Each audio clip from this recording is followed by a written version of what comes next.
Welcome to my channel. আসলে এটা channel না, এটা এডুকেশন একটা ভিডিও, যেখানে আমি বিভিন্ন ইউনিভার্সিটিতে যে আপনাদের ইউনিভার্সিটি সম্বন্ধে জানাই এবং আমি কোথায় যাচ্ছি, কোন ইউনিভার্সিটি সম্বন্ধে সব কিছু আমি এই চ্যানেলের মাধ্যমে আপনাদেরকে জানাবো। তো আজকে আমি আসি আমার নিজের ইউনিভার্সিটিতে, চণ্ডীগড় ইউনিভার্সিটিতে। আমার সাথে আছি ইফতি এবং আমি দুজনই 1 বছর যাবত এইখানে পড়াশোনা করছি। ইফতির পড়াশোনা শেষ। Ifti bachelor of hotel management, hotel and hospitality management শেষ করে ফেলছে, অ্যাকচুয়ালি পেপারসটা সব পেয়ে গেছে। তো যাওয়ার আগে আমি এই 3 বছরের যে অভিজ্ঞতা ইফতির, সেটা আমি ইফতির সম্বন্ধে একটু জানবো এবং আমি এবং আমার যে 1 বছরের অভিজ্ঞতা এটা আমি জানাবো। সো ধীরে ধীরে পুরো ক্যাম্পাসটা আজকে ঘুরবো এবং ইফতির সাথে অনেক কথা বলবো। যদিও ইফতি তোমাকে খাওয়াতে পারবো না, ইউনিভার্সিটিতে আজকে সেই অপশন নাই আর কি। আমার ইউনিভার্সিটি আপনি বুঝতেই পারছেন, আপনি নিজেই বললেন আমার আসলে 3 বছর না, আরো 3 বছর থেকে আরো বেশি, প্রায় 4 বছরের কাছাকাছি। করোনার সময় হিসাব করলে আলটিমেটলি 4 বছর হয়ে গেছে। তো এই 4 বছরে আমি এই ক্যাম্পাসে যত খাওয়া খেলাম, আবার আসলে বড় হয় না আজকে আপনার খাওয়াটা।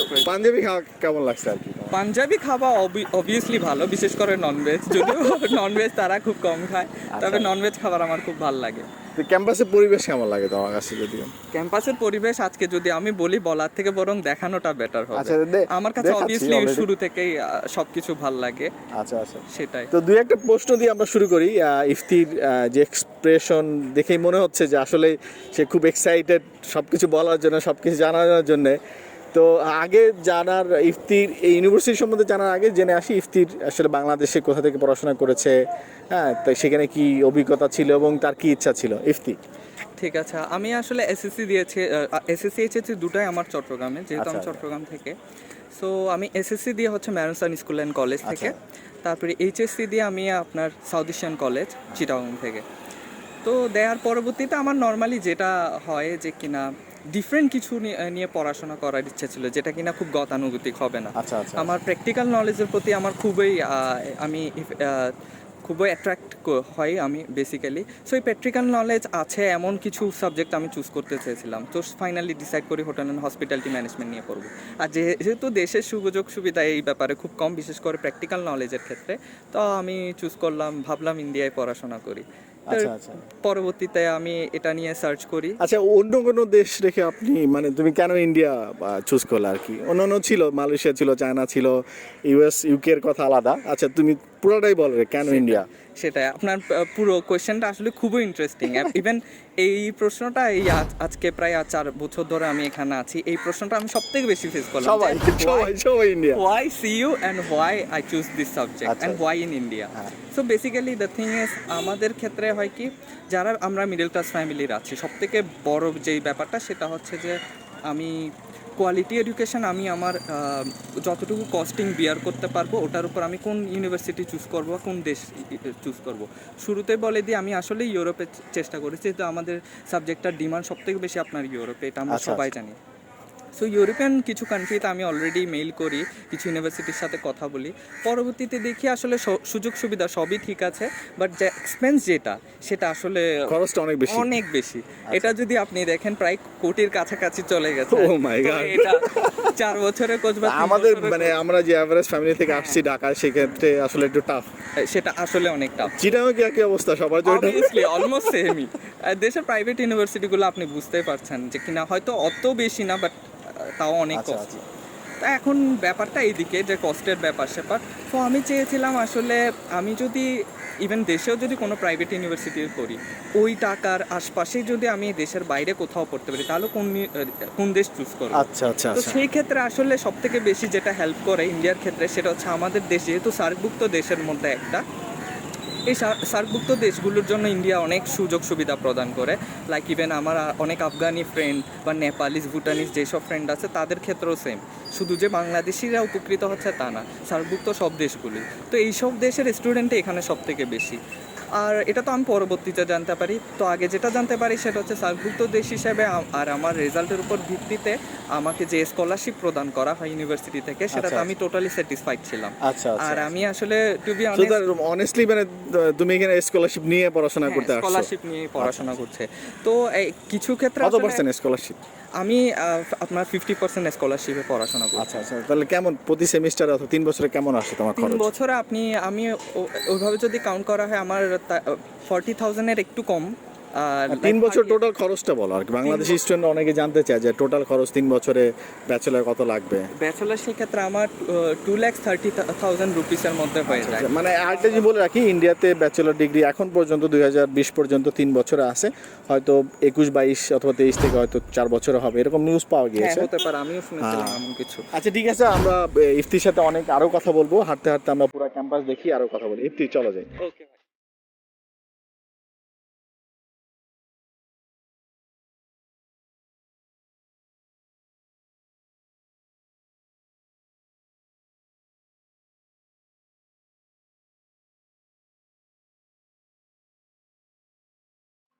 ইফতি যেটা বলছিলাম মানে তো তোমার ব্লকের সামনে চলে আসছে এখন, ঠিক আছে? তো ওই ব্লকে যাব এখন, আস্তে আস্তে আমরা হাঁটতে হাঁটতে যাব। তো কেমন লাগছে আর কি, যে কেন যেটা বলছিলাম যে কেন যে তুমি চুজ করলা, যে ইন্ডিয়া চুজ করলা, খুব ভালো একটা রিজন দেখাইছো যে আমার ইকোনমিক কন্ডিশনটা সেইভাবে প্রাধান্য রেখে আমার কোয়ালিটিটা দেখতে হলো, তারপরে আমি আসলাম। সো এখন বলতেছি যে সিইউ কেন, হ্যাঁ চণ্ডীগড় ইউনিভার্সিটি কেন, কি কারণ মানে ফিক্স করলা যে ইন্ডিয়া আসবা, তো অন্যান্য জায়গায় চণ্ডীগড় কেন আর কি? ওকে, যখন আমি কিনা অনলাইন কিছু সার্চ করি, যেহেতু আমার বিন্দু মাত্র আইডিয়া ছিল না মানে কোন ইউনিভার্সিটি চুজ করব, দেশের ক্ষেত্রেও কিছুটা তো জানা যায় যে কিনা এই ইউনিভার্সিটি ভালো, এই ইউনিভার্সিটি ভালো। ইন্ডিয়া টোটালি আমার কিছু জানা ছিল না কোন ইউনিভার্সিটি কেমন হতে পারে। তো আমি অনলাইন সার্চ করি যে কিনা কোন কোন ইউনিভার্সিটি আমার জন্য ভালো হবে। তো কিছু ইউনিভার্সিটি সার্চ করি যেটা আমার পার্টিকুলার সাবজেক্টের জন্য ভালো হতে পারে, হ্যাঁ আছে কিনা সেটা। তো পরবর্তী সার্চ করার পর কিছু টপ 20 ইউনিভার্সিটি দেখলাম। টপ 20 ইউনিভার্সিটির মধ্যে আমি ওয়েবসাইট ঘেঁটে দেখি, সবথেকে যেটা ওয়েবসাইট আমার অনেস্টলি খুব ভালো লাগলো, খুব গোছানো, সেটাই হচ্ছে চণ্ডীগড় ইউনিভার্সিটি। আর পরবর্তীতে তাদের ফি স্ট্রাকচার দেখলাম, আর হচ্ছে হ্যাঁ ফিস একটু বেশি ছিল, বাট পরে দিয়ে যখন দেখলাম কি সার্কভুক্ত দেশগুলোর ক্ষেত্রে স্কলারশিপ প্রদান করা হয়, প্লাস হচ্ছে ইভেন রেজাল্টের উপরে এইচএসসির রেজাল্ট, তো ওভারঅল করার পর তারপরে দেখি কি হ্যাঁ কস্টটা অনেক কমে আসে। আর এমন একটা ইউনিভার্সিটিতে এত কম খরচে পড়াশোনা করার কথাটা যেহেতু মাথায় আসে, তখন আমি আর বেশিক্ষণ চিন্তা করি না, আমি জাস্ট ডিসাইড করে দিলাম অ্যাজ সুন অ্যাজ পসিবল আমি জাস্ট চাইছি হচ্ছে যেন এডমিশনটা কনফার্ম করা। আচ্ছা আচ্ছা আচ্ছা আচ্ছা। তো এখন আরেকটু সাবজেক্টের ব্যাপারে আসি। তো যারা এই হসপিটালিটি ম্যানেজমেন্টে পড়তে চায় বাংলাদেশে, হ্যাঁ তাদেরকে আমি ইন্ডিয়ার ব্যাপারে কী ধারণা দাও, আসলে এখানে জবের ফ্যাসিলিটি আছে কি না, অথবা তারা 5 স্টার হোটেলগুলো যেগুলো আছে 4 স্টার 5 স্টার জব করতে পারবে কি না, অথবা এখানে পড়াশোনা করে ফিউচারে অন্যান্য দেশের, এই যে এতদিন তো অনেক খোঁজখবর নেওয়া হয়ে গেছে, মানে এইটার ব্যাপারে যদি স্টুডেন্টদের কিছু বলা যেত, তারা একটু উৎসাহ হতো যে কেন ইন্ডিয়া পড়াশোনা করতে আসবো, অথবা ফিউচার কি হবে। বাংলাদেশে কিন্তু ইন্ডিয়ান ডিগ্রির একটা নেগেটিভ ভাইব্রেশন আছে, ঠিক আছে, কারণ এখানে অনেক দিন যাবত 3 বছরের অনার্স চলতেছে, যেটা বাংলাদেশে 4 বছরের। হ্যাঁ ফিউচার কি, অথবা তুমি কি চিন্তা করছো, অথবা অন্য যারা নতুন আসতে যাচ্ছে 3 বছরের কোর্স করতে, তাদেরকে ব্যাপারে কি বলো, মানে রেজাল্টটা কি আর? ওকে, এটা আসলে একটা গুড কোয়েশ্চেন। আমি জাস্ট আপনাকে একটা জিনিস ব্যাপারটা বলতে চাচ্ছি যে কিনা আপনি দেখেন মানে ওয়ার্ল্ডে ইন্ডিয়ানরা কোথায় নেই, অলমোস্ট সব দেশে বলতে গেলে ইন্ডিয়ানরা জব পাচ্ছে, সবখানে ওদের মানে সব কিছু ফ্যাসিলিটিস, জব ফ্যাসিলিটিস, ইভেন তাদের স্যালারি স্ট্রাকচার সব দিক দিয়ে বেটার। আর এরা কি বলতে গেলে তো আলটিমেটলি ইন্ডিয়ায় পড়াশোনা করলো। তো আপনার কি এটা মনে হয় না তাদের এই পড়াশোনার ভিত্তিতে তারা আসলে জবগুলো পাচ্ছে? আলটিমেটলি নিশ্চয়ই তাদের 3 বছরের হলো অ্যাটলিস্ট পড়ার কোয়ালিটি অবভিয়াসলি বেটার, যার কারণে হয়তো তারা এই ধরনের অপরচুনিটি পাচ্ছে, যেটা হয়তো আমরা আমাদের দেশ বা পাকিস্তানের মতো আর কিছু দেশ হয়তো পাচ্ছে না ইন্ডিয়ার তুলনায়। তো এটা আর কি। আর আমি একটা কোয়েশ্চেন অনেক ফেস করি, কোয়েশ্চেনটা হচ্ছে আপনার যে কিনা আসলে আমি যদি ইন্ডিয়াতে মানে পড়াশোনা করি আমি কি ইন্ডিয়ায় জব পাবো কিনা, বিশেষ করে আমার সাবজেক্টের ক্ষেত্রে আমি ওদেরকে প্রায়ই বলি এটা যে কিনা আপনি যখন এক জায়গায় পড়াশোনা করবেন, যেমন আমি এখন পড়াশোনা করা আমার শুরুর দিকেও এই কোয়েশ্চেনটা ছিল যে কিনা আমি ইন্ডিয়ায় জব করবো কিনা। পরবর্তী পড়াশোনার পরে নিজের প্রতি কনফিডেন্স আল্লাহর রহমতে এত ভালো হলো যে ইভেন আমি এটাই ডিসাইড করি হোয়াই ইন্ডিয়া, আমি আরো বেটার জায়গায় চুজ করতে মানে কারণ আমার ইন্ডিয়ার চয়েস আছে। যে মানে স্যালারি স্ট্রাকচার আর বাংলাদেশের স্যালারি স্ট্রাকচার খুব বেশি মনে হয় ডিফার করে না, একটু ডিফারেন্স আছে but almost like. Hotel management জবের ক্ষেত্রে, ম্যানেজমেন্টের জবের ক্ষেত্রে ইন্ডিয়াতে কি ধরনের অপরচুনিটি অথবা এটা নিয়ে বাইরে কি ধরনের মানে ফ্যাসিলিটি পাওয়া যাবে ফিউচারে, এটা সম্বন্ধে একটু বলো।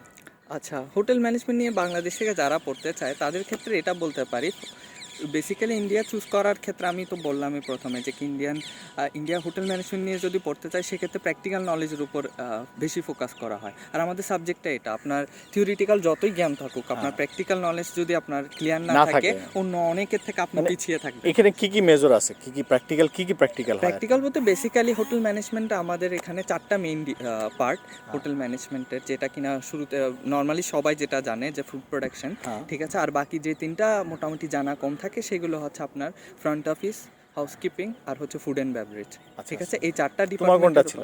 আমি ফ্রন্ট অফিসের উপরে করলাম। আচ্ছা, যেহেতু আমি একটু রান্না বান্নার এগুলো খুব একটা কম পারি, আর আমি বেশি পছন্দ করি আসলে মানুষের সাথে কমিউনিকেট, ইন্টারঅ্যাকশনটা আসলে ফেস টু ফেস। মানে ফর ইওর কাইন্ড ইনফরমেশন আমি একটা ইনফরমেশন দিই, আমার লাইফে ফার্স্ট জব কিন্তু আসলে একটা রেস্টুরেন্টে ছিল। আমি ঢাকার পিজা হাটে ফার্স্ট জব আমি ঢাকার পিজা হাটে করি গুলশানে। ওইটা আমার এত ভালো লাগতো যে আমি একটা ফরেনারকে সার্ভ করতেছি, একটা ফরেনার আমার সাথে কথা বলতেছি ইংলিশে, রাইট। হ্যাঁ, আমি প্রায় 1-1.5 বছর করেছি। আমার অলমোস্ট 40 থেকে 50টা দেশে মানুষ কিন্তু আমি সার্ভিস দিতে পেরেছি।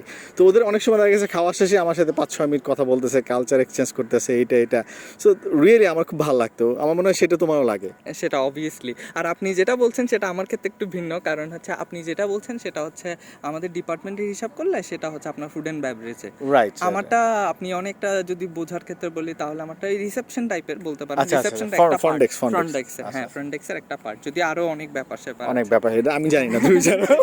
সেটা এখন ব্রিফলি বলতে গেলে অনেক সময় চলে যাবে। তবে এইটুকু ইনফরমেশন ইনাফ যে কিনা 4টা ডিপার্টমেন্ট, এই ডিপার্টমেন্টগুলোর মধ্যে থেকে বেস করে একজন তার মেজরটা চুজ করবে। আচ্ছা। সিউর যে স্ট্যাটাস ইন্ডিয়াতে, এইটা সম্বন্ধে আমাদেরকে যদি কিছু জানানো যায় তাহলে অন্যান্য স্টুডেন্ট তোমার দেখে কিছু ইন্সপায়ার হইতো আর কি। সিউ ব্যাপারে কিছু বলো, আর কি ধরনের ফ্যাসিলিটি? হ্যাঁ, আমরা যখন এখানে এসেছিলাম তখন ন্যাকের যে সার্টিফিকেট দেয়া তখন এ ক্যাটাগরি ছিল, বাট রিসেন্টলি এখন সিইউ বলতে গেলে এ প্লাস ক্যাটাগরি। দ্যাট মিন্স এটা হিউজ অ্যাচিভমেন্ট পুরো পাঞ্জাবের মধ্যে। বেনিফিট কি এটার বেনিফিট ন্যাক এগ্রিগেটেড এ প্লাস, আমিও জানি। হ্যাঁ, এটা হচ্ছে আপনার বেসিক্যালি হচ্ছে একটা ইউনিভার্সিটিকে বিভিন্ন ব্যাপারে ওরা জাজ করে এই রেজাল্টটা দেয়, যেখানে কিনা আপনার কালচারাল অ্যাক্টিভিটি, ইভেন এডুকেশনাল যত ব্যাপার স্যাপার আছে সেগুলো, এবং ইউনিভার্সিটি কি কি সুবিধা প্রোভাইড করে স্টুডেন্টদেরকে, এক্সাম কি করে হয়, মানে তারপর রেজাল্ট কিভাবে হয়, তারপর আপনার মোস্ট ইম্পর্টেন্টলি তাদের প্লেসমেন্টটা। আর প্লেসমেন্ট এই ইউনিভার্সিটির বলতে গেলে 100%, এটা অনেকের হয়তো জানা নেই। 100% মানে কি, যারা ভর্তি হবে তারা জব পাবেই? হ্যাঁ, গ্যারান্টি এ ধরনের কিছু? এমনই বলতে পারেন, কারণ হচ্ছে যখন ইন্টারভিউ সেশনে একটার পর একটা ইন্টারভিউ হয়, কারণ হচ্ছে বলতে গেলে ইভেন এটা আমি কিছুদিন আগে একটা জরিপে দেখলাম, ইন্ডিয়ার সবথেকে বেশি যে কোম্পানি আসে ইউনিভার্সিটিতে যে কিনা স্টুডেন্ট হায়ারের জন্য, সেটাতে চন্ডীগড় ইউনিভার্সিটি একে। আচ্ছা, মানে highest number of company is coming to Chandigarh university. আমিও জানতাম না এটা। সেটাই, এটা একটা জরিপে, আমি জাস্ট ওটার নামটা জানি না, ওয়েবসাইটের নামটা ঠিক মনে নেই, ওইখানে এটা ঘোষণা করা হয়। তো আলটিমেটলি প্লেসমেন্টের সুযোগ অনেক বেশি।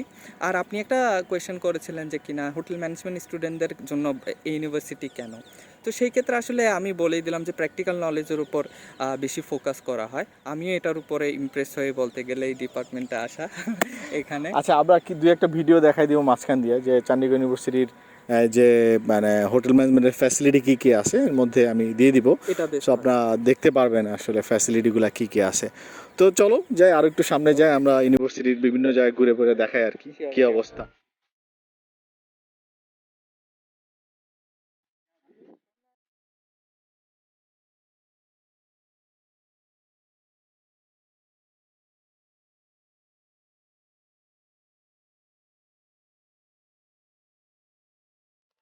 সো এখানে একটা ইসের সামনে রেস্টুরেন্টের সামনে আছে যেটা কর্নার ক্যাফে।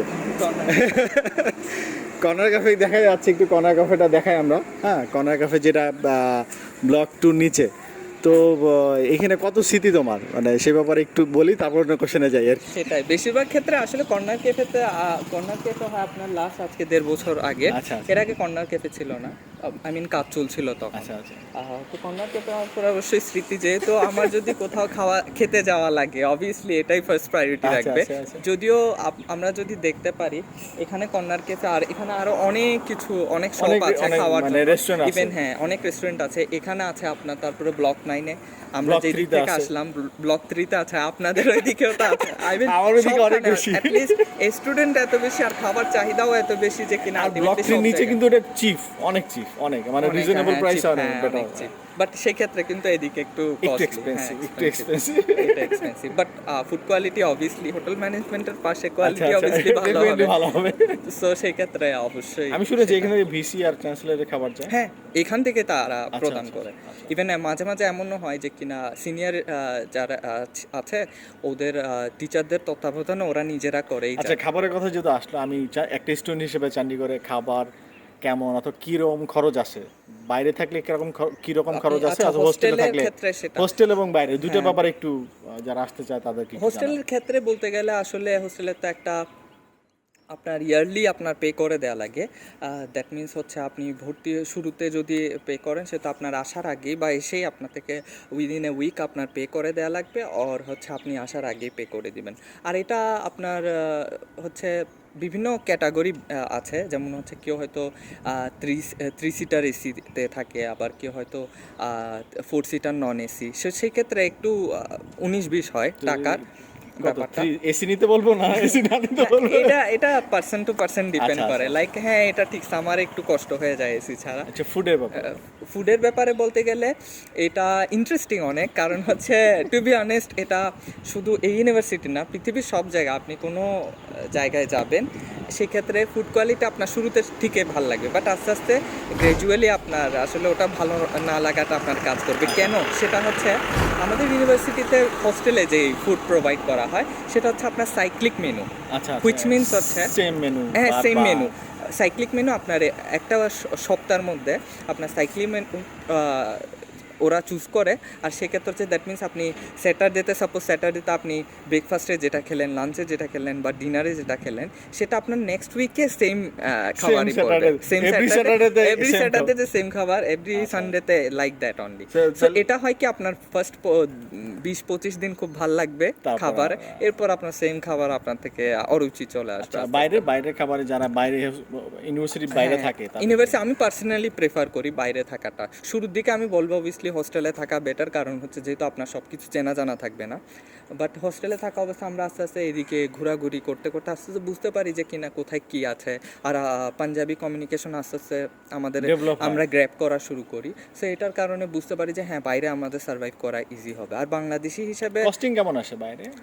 বাইরে কস্টিং কেমন আসে? বাইরে costing person to person depend করে অবভিয়াসলি, মানে অন অ্যান এভারেজ, মানে একটা কোনো এক্সট্রা খরচ না, এক্সট্রা বাজে খরচ না, ন্যাচারালি করার কথাও না। তারপরে মানে ফুড, থাকা আর হয়তো পকেট খরচ একটা মিনিমাম, এটা কেমন আসে? আমি আমাদের বিভিন্ন মেটসদের হিসাব করে যদি দেখি যে কিনা আমার কিছু বন্ধুরা ইভেন 5,000-এ অনেকে ম্যানেজ করে ফেলতে পারে, আবার 5,000 রুপি না টাকা? 5,000 রুপিতে। এখানে আসছি যখন রুপিতেই কথাবার্তা বলি। আচ্ছা, 5,000 রুপিতে 6,000 টাকা, দ্যাট মিনস 6,000 টাকা।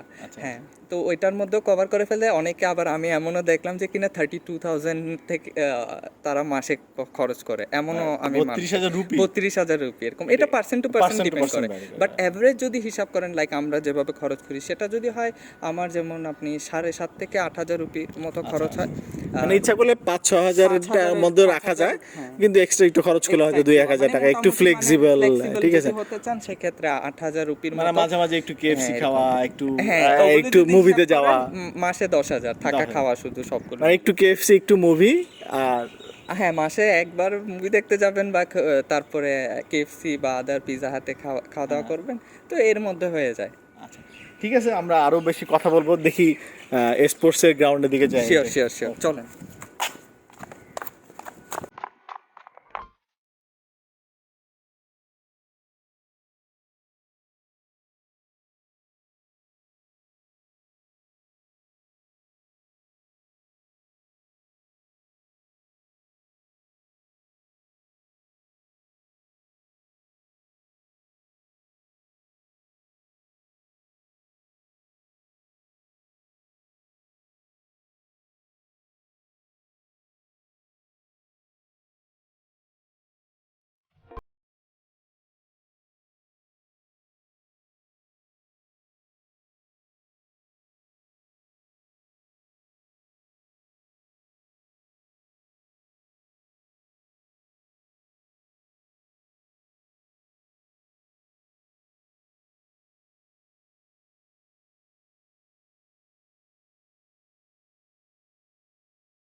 এখন আরেকটা খুব ভালো একটা মানুষকে পেয়ে গেছি, তো আমি পরিচয় করে দিই, ইফতিও পরিচয় করে দিবে, ঠিক আছে?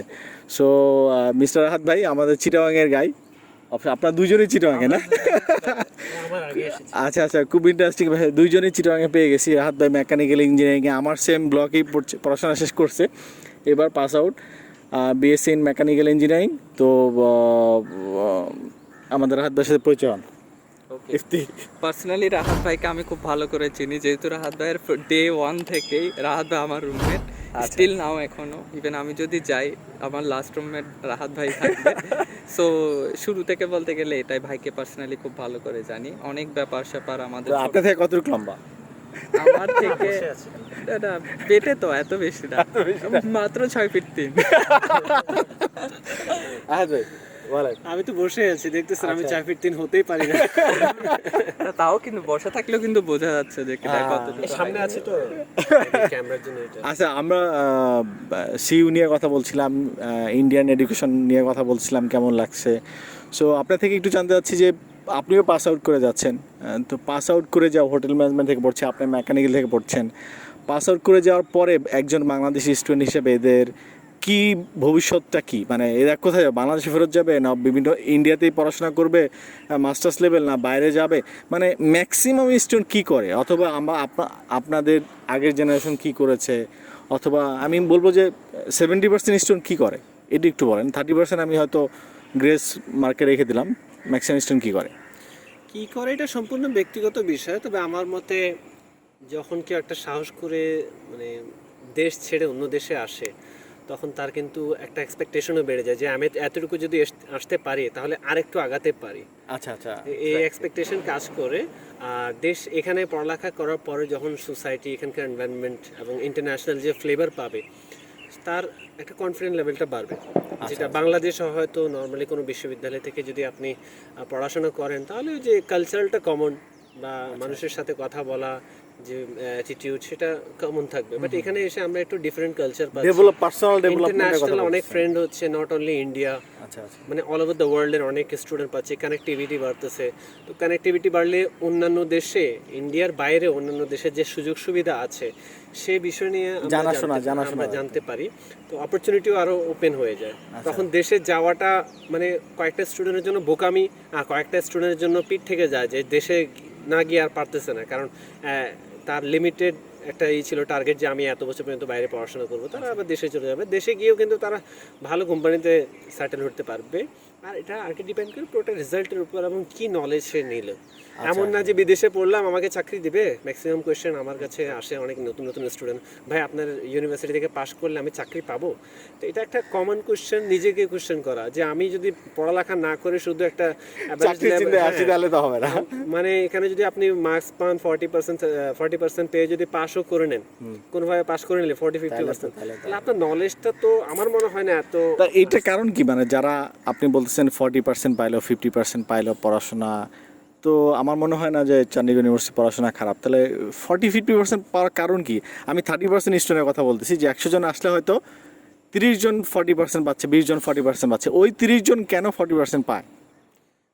প্রথমত যারা পড়াশোনা করার উদ্দেশ্যে এখানে আসে, হয়তো এখানে অনেক কিছু খুব ইজিলি পেয়ে যায়, তারা অনেক ফ্যাসিলিটি পেয়ে যায়। উবার মোবাইলে ডাকলো ইজিলি চলে আসতো, রেট কম, তারপর লাইফ স্টাইলে খরচ কম। তো পড়াশোনা থেকে কোনোভাবে হয়তো যারা পড়াশোনার উদ্দেশ্যে আসছে তারা এগুলো ফ্লেভার পেয়ে হয়তো একটু হাতছাড়া হয়ে যায়, ডিস্ট্রাক্টেড হয়ে যায়। এমন অনেক স্টুডেন্ট আমি দেখেছি যে পড়াশোনা করার জন্য এখানে আসছে, ভিসা নিয়ে কিন্তু ক্লাস করে না, পরবর্তীতে ওই টিকে না 6 মাস পর 1 বছর পর সে চলে যেতে বাধ্য। এটা পার্সেন্টেজ আছে অনেক কম। আমি এটা রিস্ক ফ্যাক্টরগুলো বলতেছি যে বিদেশে আসলে হয়তো কে মানে এগুলো ঝরে পড়ে যায়, সোজা কথা বাংলা ভাষায় ঝরে পড়ে যাওয়া, যে পড়ালেখা করলো কিন্তু জাস্ট পড়ার জন্য পড়লো, অথবা তাদের ফ্যামিলি ব্যাকআপ ভালো, জাস্ট তাদের একটা ডিগ্রি লাগে বাইরে একটা বিয়ের জন্য। আমার ছেলে বাইরে থেকে পড়াশোনা করে এসেছে, কিন্তু রেজাল্ট তো কেউ দেখে না, জাস্ট পড়াশোনা করে এসেছে, কেউ রেজাল্ট কখনো জিজ্ঞাসা করে না, কারণ এটা কোম্পানি না। বিয়ের ক্ষেত্রে তো কোনো কোম্পানি না যে আপনার ইন্টারভিউ নিবে কত পার্সেন্ট এতে কত বেশি।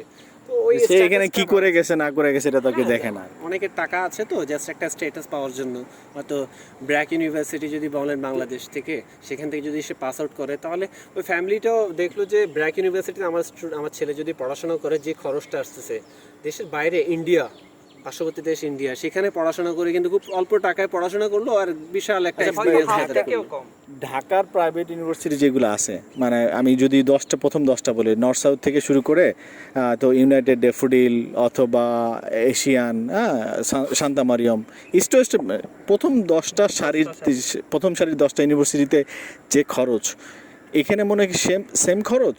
অবভিয়াসলি না, ইভেন যদি আপনি হ্যাঁ খরচটা টোটালি কাছাকাছি যায়, কিন্তু স্কলারশিপের পরবর্তীতে যখন সব কিছু হিসেব করা হয় তখন দেখা যায় যে সেটা থেকে প্রায় হাফের মতো কমে যায়।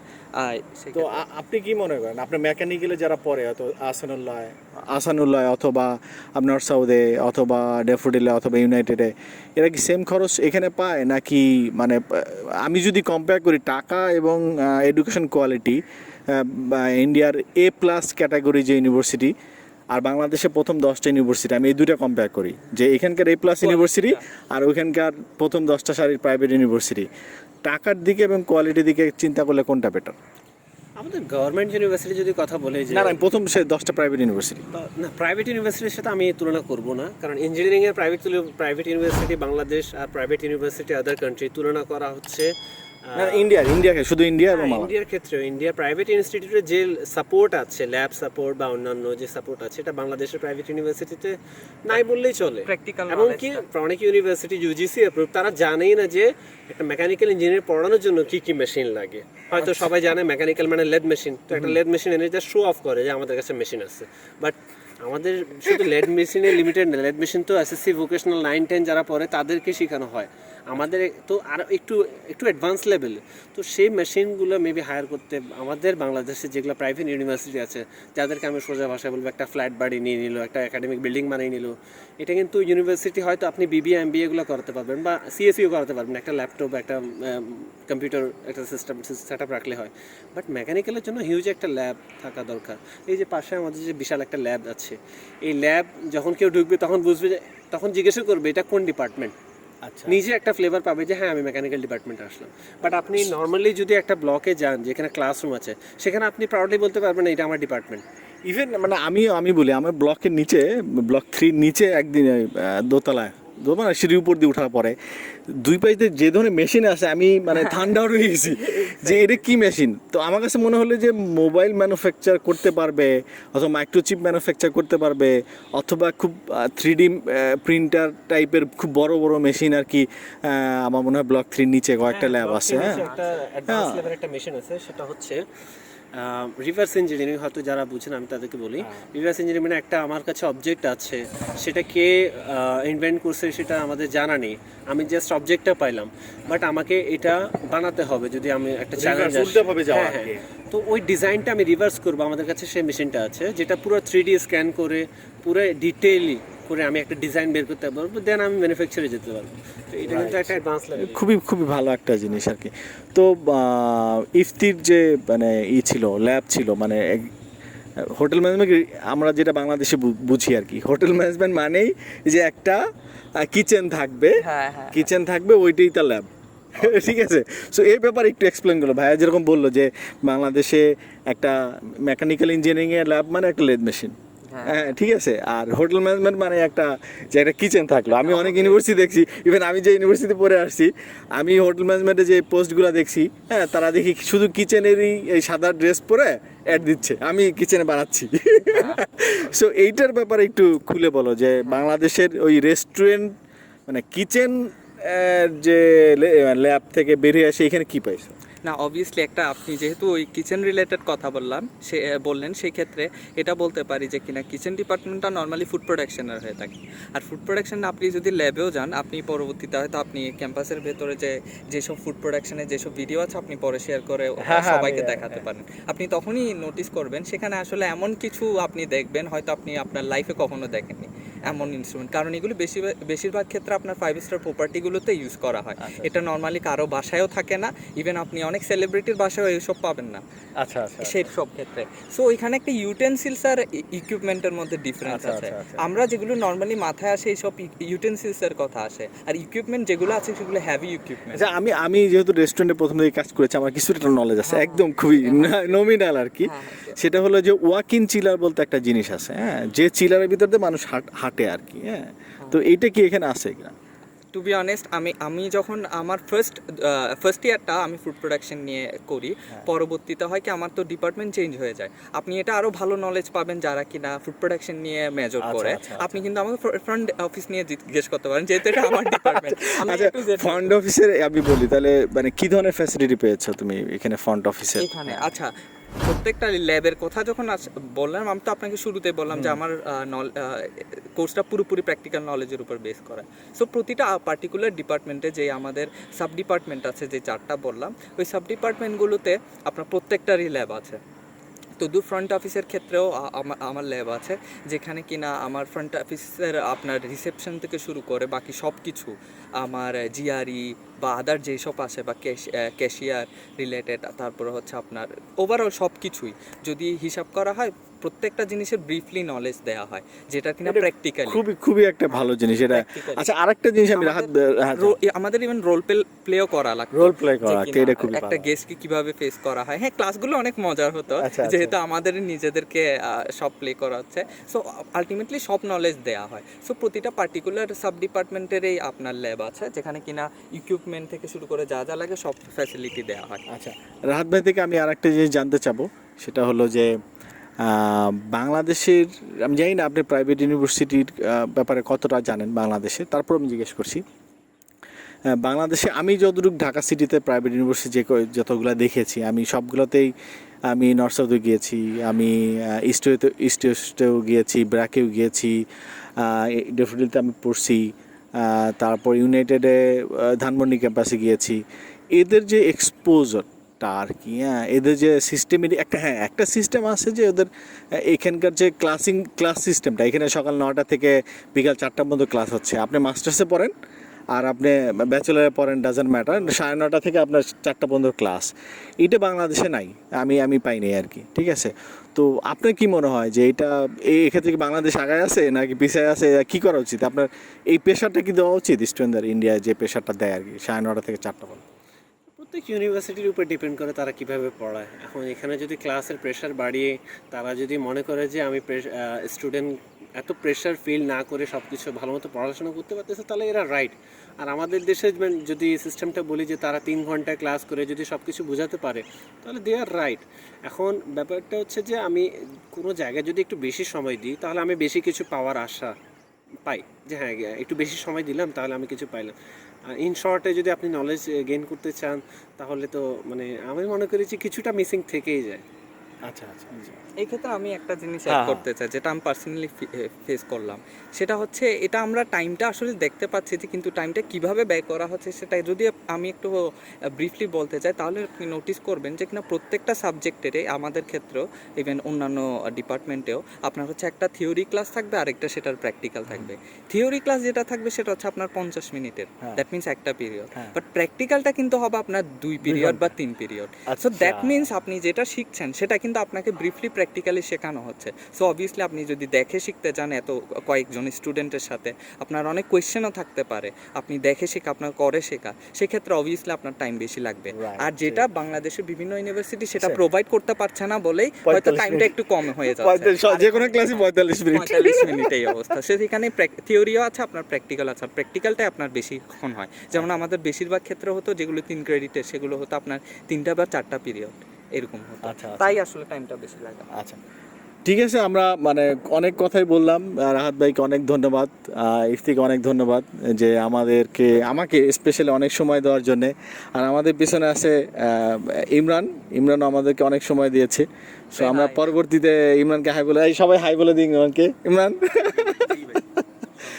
তো আমি একটা জিনিস সবাইকেই ধন্যবাদ জানাতে চাই যে আসলে দেশের বাইরে, যেহেতু আমি পরে আসছি, আপনারা অনেক আগে আসছেন, আমি বয়সও পরে আসছি, আপনার বয়সও আগে আসছেন, খুব ভালো একটা স্টেপ মনে হয় যে দেশে বাইরে পড়াশোনা করতে আসা, এক্সপোজ হওয়া, ইন্টারন্যাশনাল লেভেলে আপনাকে নিজেকে তুলে ধরা, অথবা ফিউচারে একটা জায়গায় আপনি যেতে পারবেন, এরকম একটা জিনিস।